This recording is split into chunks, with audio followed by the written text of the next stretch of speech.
प्यारे दोस्तों, अस्सलाम वालेकुम। तो जी, आज हम बात करने जा रहे हैं तुर्की ड्रामा में आयशा गुल के बारे में। अगर आप किसी ऐसे ड्रामे की तलाश में हैं जिसको देखकर आप हंसी से लोट-पोट हो जाए, तो मैं आयशा गुल आपको बिल्कुल मायूस नहीं करेगा। ये इतना फ़नी ड्रामा है कि हँस-हँस के आपकी वकियाँ भी दुख सकती हैं और ये मुबालगा राइट बिल्कुल भी नहीं है। ये आपको उर्दू में डब किया हुआ मिल जाएगा, लेकिन यूट्यूब पे इसकी सारी एक साथ अपलोड नहीं है। इसकी तमाम एक साथ उर्दू में आपको गूगल पे सर्च करने से मुख्तलिफ वेबसाइट पे और टेलीमोशन पे भी मिल सकती हैं।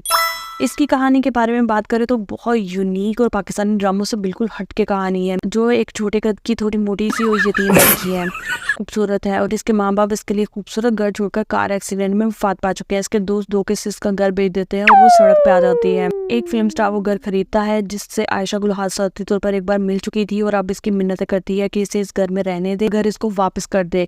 मशहूर फिल्म स्टार जिस लड़की से मोहब्बत करता है वो उसे बड़ी महफिल में रिजेक्ट कर देती है। बेइज्जती से बचने के लिए वो झूठ बोलता है कि मैं तो आयशा गुल से मोहब्बत करता हूँ। इससे आयशा गुल समेत सब लोग हैरान रह जाते हैं। वो आयशा गुल को ऑफर करता है कि मैं आए दिन स्कैंडल से तंग हूँ, तुम मेरे से कॉन्ट्रैक्ट मैरिज कर लो, 6 महीने तक ये मैरिज रहेगी, 6 महीने के बाद तुम्हें ये घर वापस मिल जाएगा, लेकिन इस घर के सारे काम, सफाई, कपड़े धोना, वॉशरूम साफ करना, खाना पकाना, हर चीज तुम्हें करनी होगी और मैं तुम्हें इसकी सैलरी भी दूंगा। तो बस इनकी कॉन्ट्रैक्ट मैरिज हो जाती है। तरफ तो वो एक दूसरे से मोहब्बत करने लगते हैं लेकिन बताना नहीं चाहते। एक बार आयशा गुल अगर बताती भी है तो जान उसका बहुत मजाक उड़ाता है। जान जो कि एक मशहूर फिल्म स्टार है। जान का दोस्त आयशा गुल को चाहने लग जाता है और जान की पुरानी महबूबा जो उसको रिजेक्ट कर चुकी थी वो उसके पास वापस आ जाती है और हर सूरत जान को हासिल करना चाहती है। लेकिन जान और आयशा अपनी खुशियां एक दूसरे में ढूंढ चुके, वो एक दूसरे के साथ बहुत खुश रहते हैं। और जान की माँ भी आयशा गुल को बिल्कुल पसंद नहीं करती क्योंकि वो एक छोटे कद की है और वो एक गरीब लड़की है और नित नई चालें चलती है कि किसी तरह जान और आयशा गुल एक दूसरे से अलग हो जाए। लेकिन आयशा गुल अपनी तमाम मासूमियत के बावजूद हर बाजी जीत जाती है क्योंकि जान इसके साथ है। ड्रामे के इख्तिताम पे इनके ऊपर से सारी मुश्किलात खत्म हो जाती हैं, लेकिन जो कहानी है और जैसे इन दोनों को चालों और चालाकियों में फंसाया जाता है और जो फनी इंसिडेंट होते हैं इसके बाद, वो तो बहुत मजे के हैं। ये ड्रामा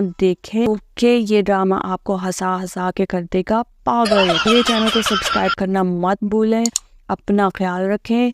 अल्लाह हाफिज। डा डा डा।